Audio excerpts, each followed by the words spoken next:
नमस्ते class. Hi, this is Mansoor. एक नई कक्षा में आप लोगों का स्वागत है। और आज इस लेक्चर के अंदर हम लोग आपके साथ डिस्कस करेंगे मैक्रो इकोनॉमिक्स। ठीक है, वीडियो शुरू करूं उससे पहले मैं आपको एक दो चीज़ें बता दूं, उसके जस्ट बाद हम अपना चैप्टर शुरू कर देंगे। ठीक है भाई, ये जो बुक है, जो मेरे हाथों में ये बुक है जिसे मैं आपको पढ़ा रहा हूँ, ये हमारे राइटर हैं संदीप गर्ग सर। बुक ये हमारे जो संदीप गर्ग हैं उनकी ये बुक है, और ये 2023 और 24 की बिल्कुल लेटेस्ट एडिशन बुक है। तो जो बच्चे इस साल 2023-24 के सेशन में 12वीं में आए हैं, ये उनके लिए प्रॉपर यूज़फुल वीडियोस होने वाली हैं, क्योंकि हम यहाँ सारे चैप्टर्स पढ़ाने वाले हैं। ठीक है, अब मैं आपको थोड़ा सा इसका ओवरव्यू दूँ अगर बुक का, तो इस बुक के अंदर आपको टोटल चैप्टर मिलेंगे 12। ठीक है, टोटल चैप्टर आपको कितने मिलेंगे? इसके अंदर आपको 12 चैप्टर मिलेंगे। और उन 12 चैप्टर के अंदर आप क्या देखोगे, आपको क्या सीखने को मिलेगा, वो मैं आपको अभी बता देता हूँ। उसके जस्ट बाद हम लोग अपने चैप्टर 1 से काम करना शुरू कर देंगे। सबसे पहली बात, इन्होंने इसको 5 यूनिट्स में डिवाइड कर रखा है। पहली यूनिट नेशनल इनकम है, या उससे रिलेटेड जो एग्रीगेट्स होते हैं उनके ऊपर वो बात कर रहा है। ठीक है, दूसरी यूनिट की बात करें तो मनी एंड बैंकिंग है। तीसरी यूनिट की बात करें तो determination of income and employment है। चौथी गवर्नमेंट बजट है, और पांचवा बैलेंस ऑफ पेमेंट है। ठीक है, पहली यूनिट 10 मार्क्स के लिए जानी जाती है, कि पहली यूनिट में से जो एग्जाम के अंदर क्वेश्चंस बनते हैं वो 10 नंबर के बनते हैं। यूनिट 2 में से 6 नंबर के क्वेश्चन बनते हैं। यूनिट 3 जो कि काफ़ी इंपॉर्टेंट है, प्रैक्टिकल्स के लिए जानी जाती है, उसमें से 12 मार्क्स के। और यूनिट 4 6 मार्क्स की, और यूनिट 5 कितने की? 6 मार्क्स की। तो ऐसे करके ये 40 मार्क्स का तो आपका आएगा इस पर्टिकुलर वाली बुक से, संदीप गर्ग वाली बुक से। ठीक है, और उसके बाद 40 मार्क्स का आएगा आपका कौन सा, जो इसका जो दूसरा पार्ट है इंडियन डेवलपमेंट वाला, उससे आएगा। और 20 मार्क्स के आएंगे प्रैक्टिकल। और प्रॉमिस है, प्रैक्टिकल के लिए आपको कहीं भटकना नहीं पड़ेगा। इस बुक में जितने भी प्रैक्टिकल्स बन सकते हैं, या फिर दूसरी वाली बुक से जितने भी प्रैक्टिकल्स बन सकते हैं, वो सारे के सारे प्रैक्टिकल्स आपको हमारे इस चैनल पे अवेलेबल हो जाएंगे। ठीक है, चलो डिस्कस करते हैं क्या है आगे। चैप्टर का नेम है, पहले वाले चैप्टर का नेम, जो वीडियो का हमारा पहला टॉपिक है, जिसका नाम है सर्कुलर फ्लो ऑफ इनकम। ठीक है, जस्ट इसको शुरू करने से पहले इस साल ये वाला टॉपिक इस बुक के अंदर, यानी कि नई वाली बुक के अंदर ऐड कर दिया गया है। इससे पहले वाली जो संदीप गर्ग सर की बुक हुआ करती थी, उसके अंदर मीनिंग ऑफ मैक्रो इकोनॉमिक्स से रिलेटेड इतनी इन्फॉर्मेशन गिवन नहीं होती थी। मैं आपको दिखा दे रहा हूँ, आप देखो।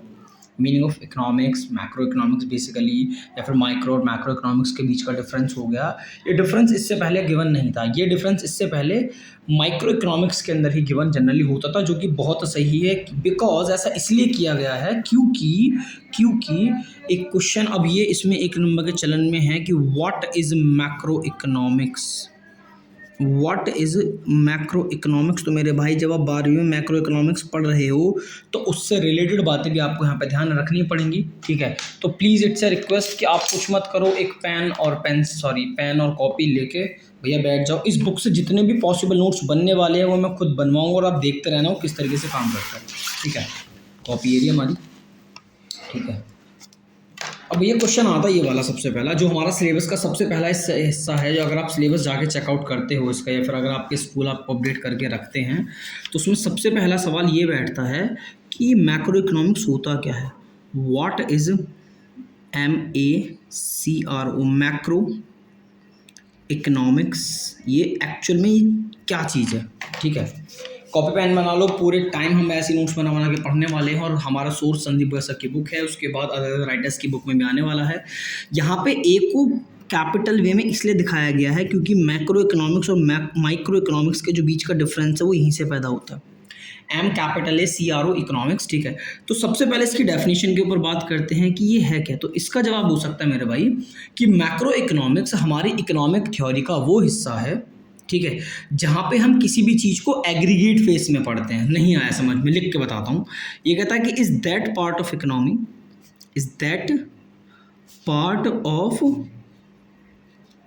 Economic theory. ठीक है, कि क्या है ये, विच स्टडी, या ये क्या कह रहा है, विच स्टडीज द बिहेवियर। ठीक है, विच स्टडीज द बिहेवियर। यहाँ बिहेवियर का मतलब ये होता है कि हमारी जो इकोनॉमी है वो काम किस तरीके से करती है। बिहेवियर ऑफ सबसे most important word, behaviour of aggregates. ठीक है, ऑफ द व्हाट इकोनॉमी। ठीक है, as a whole, economy as a whole. लो भाई साहब, डेफिनेशन तैयार। अब आप इसको समझने की कोशिश करेंगे कि क्या है मैक्रो इकोनॉमिक्स, एक्चुअल में है क्या। ये जो मैंने अभी यहाँ पे ए को मार्क किया था, ए रिप्रेजेंट किस बात को करता है, यही ए रिप्रेजेंट करता है आपके एग्रीगेट्स को रिप्रेजेंट करता है। अब एग्रीगेट्स का मतलब ये होता है कि जैसे माइक्रो इकोनॉमिक्स में जब हम माइक्रो इकोनॉमिक्स पढ़ते थे तो हम यहाँ सारी चीज़ें ना इंडिविजुअल फेस में पढ़ते थे, जैसे कि किसी एक पर्टिकुलर चीज़ का प्राइस क्या है, किसी चीज़ की डिमांड क्या है, किसी चीज़ की सप्लाई क्या है, इस तरीके से, ठीक है। लेकिन मैक्रो इकोनॉमिक्स ना अकेले चीज़ों को नहीं पढ़ाता। मैक्रो इकोनॉमिक्स कहता है कि आपको सब कुछ इकट्ठा पढ़ना पड़ेगा, मतलब कि एज अ होल। होल का मतलब होता है कि आप पूरी एंटायर इकोनॉमी को लेकर चलोगे, पूरे देश की बात करोगे, पूरे विश्व की बात करोगे, वो मैक्रो इकोनॉमिक्स को दर्शाता है, ठीक है। अगर मैं इसमें माइक्रो इकोनॉमिक्स के डेफिनेशन की अगर मैं बात करता तो मेरे हाथ में पेंसिल है, जैसे आप समझ सकते हो। तो माइक्रो इकोनॉमिक्स के डेफिनेशन का डिफरेंस क्या होता है कि is that part of economic behaviour which study a behaviour of individual unit of the economy, that's it. वो एग्रीगेट की जगह क्या शब्द इस्तेमाल करते थे, इंडिविजुअल शब्द का इस्तेमाल करते थे। सर नहीं आया, क्या बता रहे हो, चलो ठीक है, मैं इसको ना एक डिफरेंस से बताता हूँ। मैं यहाँ पे MICRO माइक्रो इकोनॉमिक्स, ठीक है, वर्सेस मैक्रो इकोनॉमिक्स ऐसे करके दिखाता हूँ, ठीक है। अब आप देखो यहाँ ये जो आई है, आई रिप्रेजेंट करता है इंडिविजुअल। इंडिविजुअल का मतलब क्या है, किसी एक के बारे में बात करेगा। और ए रिप्रेजेंट करता है एग्रीगेट्स। एग्रीगेट्स का रिप्रेजेंटेशन ये होता है कि वो सभी को साथ में लेकर चलता है, ठीक है। अब मैं आपको इसमें एक एग्जांपल दूं, मैं इसमें एक एग्जांपल पकड़ाऊं तो यहाँ पे आ गई एक किसी इंडिविजुअल इनकम, ठीक है। ये इंडिविजुअल कौन हो सकता है, ये कोई भी इंडिविजुअल पर्सन हो सकता है, किसी एक अकेले व्यक्ति की बात हम करें। मान के चलो मैं अपनी बात कर रहा हूँ कि भैया आप स्वयं कितना कमाते हैं, तो जब मैं अपने अकेले की बात कर रहा हूँ तो individual income it's represent micro economics. और अगर कोई मुझसे बोले कि भैया नेशनल इनकम, ठीक है, क्या बोले वो मुझसे, नेशनल इनकम। तो नेशनल इनकम में क्या होता है कि हमारे देश में जितने भी लोग कार्य है, जो जितने भी लोग काम कर रहे हैं, जितने भी लोग पैसा कमा रहे हैं, उन सबकी जब इनकम को जोड़ा जाता है, ठीक है, नेशनल इनकम, तो इसके साथ मैं लिख सकता हूँ as per capita income, as per capital income, ठीक है। जब आप एक एक व्यक्ति, सभी व्यक्तियों की इनकम को जोड़ देते तब आप किसकी बात कर रहे होते हैं, नेशनल इनकम की बात कर रहे होते हैं। मैं इसमें एक छोटा सा एग्जांपल और देना चाहूँगा। जैसे मान के चलिए मैंने एक सिंपल सा शब्द इस्तेमाल करा है, डिमांड, ठीक, डिमांड किसकी, फॉर अ पर्टिकुलर कमोडिटी, यानी सिर्फ आप किसी एक चीज़ की बात कर रहे हैं, पर्टिकुलर कमोडिटी, कि पेट्रोल के प्राइस क्या हैं, इस तरीके से, या पेट्रोल की डिमांड कितनी है, इस तरीके से बात कर रहे हो। लेकिन यहीं वो मैक्रो इकोनॉमिक्स किस चीज़ के ऊपर बात करेगा, वो आपके ऊपर बात करेगा basically aggregate demand, overall entire economy में सबकी डिमांड, एंटायर पूरी हमारी जो अर्थव्यवस्था है उसकी एंटायर डिमांड किस बात से रिप्रेजेंट हो जाएगी, आपकी एग्रीगेट डिमांड से रिप्रेजेंट हो जाएगी। ये शब्द तब बहुत ज़्यादा प्रचलित रहता है जब हमारी सरकार, जब हमारी सेंट्रल गवर्नमेंट बजट पास करती है, तो उसमें आता है कि भैया आपकी पूरी अर्थव्यवस्था, पूरी एंटायर इकोनॉमी में टोटल इतनी डिमांड करने की उम्मीद है। और क्या कहते हैं, इसमें एक शब्द और आ जाएगा एग्रीगेट सप्लाई, और हमारे जो जितने भी प्रोड्यूसर्स लोग हैं वो लोग इतना सप्लाई करने के लिए तैयार हैं, ठीक है। तो इस तरीके से आप मैक्रो इकोनॉमिक्स का मतलब जान सकते हैं कि वो एग्रीगेट को रिप्रेजेंट करता है, यानी कि एंटायर होल को रिप्रेजेंट करता है, इकोनॉमी एज अ होल की पूरी अर्थव्यवस्था को एक साथ रिप्रेजेंट करता है कि ये लो, ठीक है। और दूसरी बात क्या है, माइक्रो मैक्रो के बीच में अगर जाना चाहते हो तो माइक्रो सिर्फ आई से रिप्रेजेंट हो जाता है और मैक्रो ए से रिप्रेजेंट हो जाता है। I represent individual, A represents aggregates. Hope ये यहाँ तक क्लियर होगा। उसके बाद हमारी जो बुक है वो हमें ये पढ़ाना चाहती है कि आपको ज़्यादा कुछ नहीं करना, इन दोनों के बीच में जनरली डिफरेंस पढ़ना। अब एक बात मेरी सुनो, ये जो डेफिनेशन आई है, ये डेफिनेशन आपको 1 मार्क्स तक का क्वेश्चन डायरेक्ट दे सकती है, ठीक है, 1 मार्क्स के लिए सही है। और इससे रिलेटेड इस प्रकार का कोई भी एग्जाम्पल वो आपको 1 नंबर में दे सकती है। देखो ऐसे तो बहुत कुछ है, इसके यूजेस हैं, इसके मेरिट्स हैं, इसके डिमेरिट्स हैं, ठीक है, इसका स्कोप है, इसकी लिमिटेशन है, बहुत कुछ है। बट स्टिल अभी जो बुक ने हमें जितना डिस्कस कर रखा है, जितने हमारे राइटर्स हमें रिप्रेजेंट कर रहे हैं, अभी हम सिर्फ उतनी ही बात लेके यहाँ पे चलेंगे। अब इतना डिफरेंस जानने के बाद अब हमें नेक्स्ट पे क्या काम करना है कि हमें सीखना पड़ेगा डिफरेंस बिटवीन माइक्रो इकोनॉमिक्स यानी कि एम, कैपिटल आई से रिप्रेजेंट कर दिया। माइक्रो इकोनॉमिक्स यानी कि ये, ठीक है, एंड मैक्रो इकोनॉमिक्स, ठीक है। वापस से मैं इसको गोला कर दे रहा हूँ, it represents I and it represents A, ठीक है, ओके। मुझे दिखाना क्या होगा इसमें, यहाँ पे मैं इनके बेसिस लूँगा कि मैं किस बेसिस पे इसके डिफरेंसेस की बात करने वाला हूँ। बेसिस आसान लेंगे हम, ठीक है। ये हमारे बेसिस आए, यहाँ हम लोग अपनी माइक्रो इकोनॉमिक्स को पिक करेंगे और यहाँ हम लोग मैक्रो इकोनॉमिक्स को पिक करेंगे। डील, चलो देखते हैं क्या है आगे। अब भाई सबसे पहले जो इसका डिफरेंस हमेशा उठाया जाता है, आप किसी भी तौर पे उठा लीजिए, तो सबसे पहला उसका बेसिक डिफरेंस लिया जाता है मीनिंग के तौर पे। किसके डिफरेंस पे लिया जाता है? मीनिंग के तौर पे।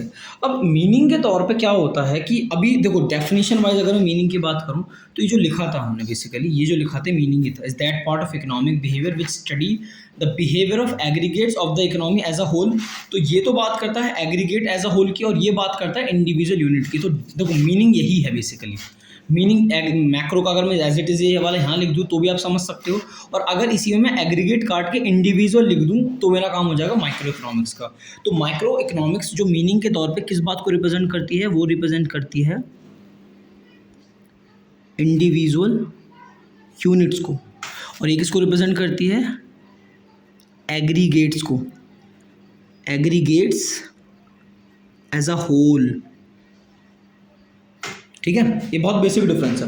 बाकी अगर इसका डिफरेंस आप देख भी सकते हो तो वही है कि micro economics is that part of economy या फिर economic theory which study the behaviour of individual unit of the economy, और इसका क्या था, is that part of economic theory which study the behaviour of aggregates of the economy as a whole. That's it मेरे भाई, that's it है। तो meaning ना हमें जनरली पता होता है, तो मीनिंग के नाम पे आ गया। दूसरा डिफरेंस उसने उठा रखा भैया क्या, इनके टूल्स। इनमें हम पढ़ेंगे क्या क्या, इनके मेन टूल्स क्या क्या हैं। तो भाई माइक्रो इकोनॉमिक्स के टूल्स हैं, इसका टूल्स है डिमांड, ठीक है, एंड सप्लाई। और जब आप लोग 11th क्लास में या फिर जो इस साल बच्चे जो बेसिकली ICSE बोर्ड वाले बच्चे हैं, जब उसको माइक्रो इकोनॉमिक्स को पढ़ेंगे तो उनको डिमांड और सप्लाई दोनों ही चैप्टर देखने को मिलेंगे। लेकिन मैक्रो इकोनॉमिक्स बात करता है आपकी ये एग्रीगेट्स डिमांड और एग्रीगेट्स सप्लाई के, बल्कि ये आपको प्रॉपर पढ़ने को मिलेंगे, ये भी अपने आप में एक चैप्टर ही है, ठीक है। ये दो डिफरेंस हो गए इसके टूल्स के लेके। फिर अगर मैं तीसरे की बात करूं कि इसका बेसिक ऑब्जेक्टिव क्या है, मतलब इसको जब आप पढ़ते हो तो उसका मेन उद्देश्य क्या है, बेसिक ऑब्जेक्टिव्स क्या है। तो इसका जो पहले वाले का माइक्रो इकोनॉमिक्स का बेसिक ऑब्जेक्टिव है, इसका एम क्या है बेसिकली, तो ये कहता है कि भैया एम टू डिटरमाइन, मतलब जो उसका मेन उद्देश्य है, जो उसका ऑब्जेक्टिव है, उसका जो एम है वो क्या है, वो ये पता करना, डिटरमाइन, इसको मैं लिखूंगा रेड से, प्राइस, ठीक है, प्राइस ऑफ अ कमोडिटी, यानी कि किसी भी इंडिविजुअल कमोडिटी का प्राइस पता करना हमारे माइक्रो इकोनॉमिक्स का बेसिक एम होता है।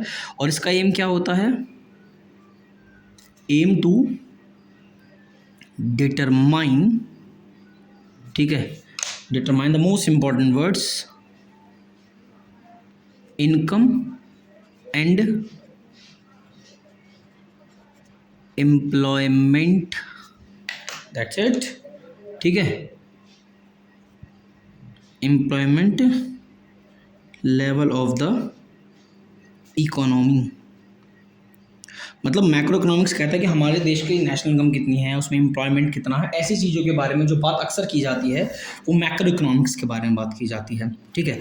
अब ये जो तीन डिफरेंसेस मैंने आपको बता दी, मीनिंग, टूल्स, ऑब्जेक्टिव, उसके बाद चौथा डिफरेंस मैं आपको उसके बारे में बताना चाहूँगा कि भैया आप ना इसमें एक चीज़ और करो, आप इसका एक नाम और जानो, अदर नेम। ये मैं इसलिए लिखवा रहा हूँ, इसका रीज़न ये है क्योंकि माइक्रो इकोनॉमिक्स कहता है कि हम यहाँ पे किसी भी कमोडिटी के प्राइस को पता करने के लिए अपनी चीज़ों को यहाँ स्टडी कर रहे होते हैं, इसीलिए इसका एक नाम और है माइक्रो इकोनॉमिक्स का, प्राइस थ्योरी। क्या नाम है इसका? प्राइस थ्योरी नाम है। और इसका दूसरा नाम क्या है, मैंने रेड से इसीलिए लिखा था, इनकम एंड एम्प्लॉयमेंट थ्योरी। क्या नाम है इसका, income and employment theory, that's it. ठीक है, लो जी, इनका नेम से आ गया। एक बात आपको और ध्यान रखनी है, एक बात आपको लास्ट में, क्योंकि देखो ये जो क्वेश्चन बैठेगा, वैसे मैं आपको बता दूं, ये क्वेश्चन आपको 3 से लेके 4 मार्क्स तक का ये क्वेश्चन आपको डिफरेंसेस के बेसिस पे पूछ लेता हो, या फिर कभी कभी वो डिफरेंसेस के बीच में जैसे इसको इसके साथ डिफरेंस पूछ लिया, डिमांड सप्लाई रेट, तो किसी भी तरीके से 1 नंबर में, 3 नंबर में, ठीक है, या फिर 4 नंबर में, चलो मैं एक को भी दिखा दे रहा हूँ, 1 नंबर, 3 नंबर, 4 नंबर, इस प्रकार के क्वेश्चन को यहाँ पे आपसे जनरली पूछेगा। अब इसमें आपको वो एक चीज़ और कहता है, वैसे तो डिफरेंसेस में तो भाई 10 क्यों कर लो, ठीक है, बेसिक अजम्पशन, ठीक है भाई, बेसिक अजम्पशन ये है, मतलब आपको क्या मान के चलना पड़ेगा, ये कहता है कि इट एज्यूम, मतलब जब माइक्रो इकोनॉमिक्स आप पढ़ रहे हो तो आप क्या एज्यूम करते हो, it assume all the micro variables, all the micro variables to be constant. ठीक है, वो क्या कहता है, मेरी बात सुन लो, बड़ी प्यारी बात मैंने आपको बता दी। वो ये कहता है कि जब आप माइक्रो, मैंने उल्टा लिख दिया, ये मैक्रो आएगा बेसिकली यहाँ पे, माफ़ करना, ये ए है, ठीक है, मैं उसको दोबारा स्टडी कर दे रहा हूँ। It assume all the macro variables to be constant. मतलब क्या है इस बात का भाई, मतलब इस बात का ये है कि जब आप माइक्रो इकोनॉमिक्स पढ़ रहे होते हैं तो जो भी मैक्रो इकोनॉमिक्स से रिलेटेड जितने भी वेरिएबल्स होते हैं वो सारे क्या होते हैं, कांस्टेंट होते हैं। और यही मान के हम पढ़ते हैं कि it assume all the micro variables to be what, same, usually constant. ठीक है, और जब आप मैक्रो इकोनॉमिक्स पढ़ोगे तब आपको क्या मान के चलना पड़ेगा कि अरे यार, जब हम माइक्रो पढ़ रहे थे तब मैक्रो के कांस्टेंट थे, जब हम मैक्रो पढ़ रहे हैं तो फिर माइक्रो के जो वेरिएबल्स हैं बेसिकली क्या हैं, कांस्टेंट रहेंगे। उसके बाद आप इसमें एक डिफरेंस छोटा सा और ध्यान रख सकते हो, छोटा सा डिफरेंस, और वो छोटा सा डिफरेंस रहेगा भाई, सीधा हो जा ये वाला, आप उसको उसके एग्जाम्पल्स के दम पे भी जो डिफरेंशिएट बेसिकली बहुत आराम से कर सकते हो। जैसे वो यहाँ पे कहता है, मैंने ऊपर भी बताया था, इंडिविजुअल इनकम, ठीक है, या फिर आप यहाँ लिख सकते हो बेसिकली डिमांड, ठीक है, आप यहाँ पे लिख सकते हो इंडिविजुअल आउटपुट, इस तरीके से। भाई बहुत सारे हो सकते हैं, एक आधी थोड़ी हो सकता है, बहुत सारे हो सकते हैं, ETC एक्सेट्रा, ठीक है, इत्यादि। अगर मैं बात करूं इंडिविजुअल लेवल के यहाँ पर, तो इसका ये कहना है नेशनल इनकम, ठीक है, वो डिमांड की जगह शब्द इस्तेमाल करेगा बेसिकली एग्रीगेट्स डिमांड, ठीक है, और इंडिविजुअल आउटपुट की जगह बात करेगा बेसिकली नेशनल आउटपुट कह लो या एग्रीगेट आउटपुट कह लो, ठीक है, कि हमारी पूरी एंटायर इकोनॉमी ने कितना आउटपुट जनरेट किया एक्सेट्रा। तो this is the basic difference कि अब माइक्रो मैक्रो में हो सकता है। और देखिए यहाँ तो हमने फिर भी 6 पॉइंट लिए थे, 3 से 4 नंबर के लिए आपको 6 पॉइंट बहुत सारे हो सकते हैं, लेकिन आप मेरी बात ध्यान रखना, इसमें और भी बहुत सारे डिफरेंसेस हो सकते हैं। तो इस बहाने आपकी हल्की सी माइक्रो इकोनॉमिक्स आपकी रिवाइज होगी और इस बहाने आपकी हल्की सी मैक्रो इकोनॉमिक्स रिवाइज होगी। आपको एक छोटी सी बात और है, हमारी बुक ये और कहती है, ठीक है, हमारी बुक ये और कहती है, क्या कहती है इसमें, छोटी सी बात मैं आपको उसके हेडिंग के तौर पर लिख के दूंगा। वो ये कहती है मेरे भाई कि नीड, आपको ज़रूरत है, need for a separate theory, need for a separate theory of macro economics. ऐसा उसने क्यों कहा? ऐसा उसने इसलिए कहा क्योंकि वो ये समझाना चाहता है आपको कि जब आपने क्लास 11th में, देखो मैं इस बात को थोड़ा सा एक्सप्लेन कर रहा हूँ वर्बली, मतलब मुंह से बोलना चाह रहा हूँ, ठीक है, तो क्योंकि इस पर क्वेश्चंस नहीं बनेगा जनरली, तो कहता है कि ऐसा क्यों कि आपको इसकी सेपरेट थ्योरी पढ़नी पड़ी। उसका रीज़न ये होता है कि जब आपने 11th क्लास में माइक्रो इकोनॉमिक्स पढ़ी तो वो आपको ना छोटे लेवल पे चीज़ें पढ़ा रही थी, बहुत छोटे से लेवल पे, इंडिविजुअल लेवल पे वो आपको चीज़ें पढ़ा रही थी। लेकिन मैक्रो इकोनॉमिक्स क्या करता है, आपको बड़े लेवल पे, देश विदेश तक के लेवल पे आपको चीज़ें पढ़ाता है। लेकिन आप ध्यान रखना कि माइक्रो इकोनॉमिक्स और मैक्रो इकोनॉमिक्स आर इंटरडिपेंडेंट। अब मैं इस वाली बात को बड़ी प्यार से लिख दूँ कि वो इस बात पर मैं ये कह सकता हूँ कि माइक्रो, ठीक है, economics and macro economics are interdependent. अब बात आएगी कि सर ये क्या क्या क्या बोले जा रहे हो भाई, इंटर डिपेंडेंट। मेरा भाई मतलब ये है कि ये दोनों एक दूसरे के बिना पूरे नहीं हो सकते। माइक्रो मैक्रो इकोनॉमिक्स पर डिपेंड करता है और मैक्रो इकोनॉमिक्स माइक्रो इकोनॉमिक्स पर डिपेंड करता है, ठीक है। माइक्रो इकोनॉमिक्स मैक्रो पर डिपेंड करता है और मैक्रो इकोनॉमिक्स माइक्रो पर डिपेंड करता है। ये एक दूसरे के बिना अधूरे हैं, ठीक है। तो अगर कई बार ऐसा होता है कि आप इसमें शब्द पढ़ोगे पैराडॉक्स वगैरह, ठीक है, ये पैराडॉक्स वो वाला भाई नहीं है अपना, ठीक है ठीक है, एक आप इसमें एक शब्द पढ़ोगे पैराडॉक्स। यहाँ सच बात है कि पैराडॉक्स का मतलब होता है कि जो होता है ना एक्चुअली में वो दिखाई नहीं देता। आपको ऐसा लगेगा कि माइक्रो तो अपने आप में अलग है, मैक्रो अपने आप में अलग है, नो डाउट कि वो अपने आप में अलग अलग है और दोनों को अलग अलग पढ़ने की भी ज़रूरत है, क्योंकि माइक्रो छोटा स्तर पढ़ा रहा है, मैक्रो बहुत बड़ा स्तर पढ़ा रहा है। लेकिन भाई बात मैं बता दूँ, ये दोनों एक दूसरे के बिना अधूरे हैं, ये तभी तो एक दूसरे पर इंटरडिपेंडेंट है। अगर आपको माइक्रो इकोनॉमिक्स का ज्ञान है जो आपने 11th क्लास में ले लिया, या फिर आप 12th क्लास में ICSE बोर्ड बच्चा बन के लोगे और आपने मैक्रो का ज्ञान नहीं लिया, तो आप अधूरे हो, आप अधूरे हो। और पैराडॉक्स इस बात को दर्शाना चाहता है कि कई बार ऐसा होता है कि जो एक्चुअल में दिख रहा होता है वो सच नहीं होता, या फिर जो दिख रहा होता है वो झूठ नहीं होता। तो उल्टा बोल दिया मैंने, मतलब कई बार ऐसा होता है कि जो चीज़ आपको एक्चुअल में लग रहा है कि रियल में है वो नहीं होता, ठीक है। अब अगर मैं एक छोटी सी बात करूं, एक छोटी सी अगर मैं आपके साथ बात करूं, मैंने कहा जी पर कैपिटा इनकम, एक एग्जाम्पल के तौर पे है, बस इसका टॉपिक डन। पर कैपिटा इनकम, अब पर कैपिटा इनकम का मतलब है पर पर्सन इनकम। चलो मैं इसको ना ऐसे भी लिख दे रहा हूँ, कैपिटा की जगह मैं लिख दे रहा हूँ पर पर्सन इनकम। देखो किस तरीके से आपस में कनेक्ट है। जब आप एक एक व्यक्ति की इनकम की बात करते हो तो आप माइक्रो इकोनॉमिक्स की बात कर रहे होते हो, और जब ये टोटल हो जाता है तो आप उसको क्या बोलते हो, नेशनल इनकम। तो एक एक चीज़ को ही तो मिला के आप पूरा गट्ठर बना सकते हो, तो ये इस तरीके से आपस में कनेक्ट है, ठीक है। तो फिलहाल तो इसमें इतना ही है, हमारी बुक भी हमें इतना ही पढ़ाना चाह रही है, इससे ज़्यादा वो हमें ज़्यादा पढ़ाएगी भी नहीं, ठीक है। बाकी यस इतना ज़रूर है कि भैया आपको यहाँ बहुत कुछ जानने को मिलेगा। इसके जस्ट ये एक तो पहला पार्ट अभी तो हुआ, ये हो गया हमारा तकरीबन 22 मिनट का। इसके बाद आपको यहाँ पे जानने को मिलेगा कि अरे यार ये सर्कुलर फ्लो ऑफ इनकम क्या होता है। तो इसके जस्ट बाद में पार्ट नंबर 2 के अंदर आपके साथ यहाँ पर डिस्कस करूँगा कि इस सर्कुलर फ्लो ऑफ इनकम क्या होता है, सर्कुलर फ्लो ऑफ इनकम, और यहाँ से आपका शुरू हो जाएगा एक्चुअल में class 12th। This is it, thank you so much.